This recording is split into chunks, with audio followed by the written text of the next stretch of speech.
Bu xayr-ehson quticham og'irgina bo'libdi. Mayda-mayda magazindan ro'zg'orga qilingan bozorliklardan qolgan sdachalarni to'plar ekanman. Ichimda bir niyat. Bu mayda tangalarni yig'ib, bir insonni hayotiga nur bo'lishini xohlardim. Ehson bu qancha emas, balki qalbning pokligidir.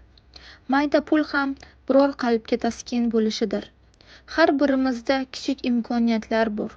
Shu kichik imkon ham kim uchundir katta quvonch bo'ladi. Ko'ngilni yengillatadigan eng go'zal amal ehsondir.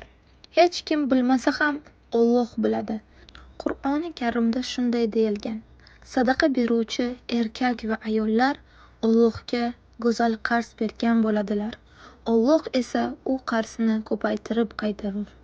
Hadid surasi 18-oyat. Yana bir joyida shunday deyilgan: sizlar o'zingiz yaxshi ko'rgan narsalardan ehson qilmagunizcha haqiqiy yaxshilikka yetmaysiz.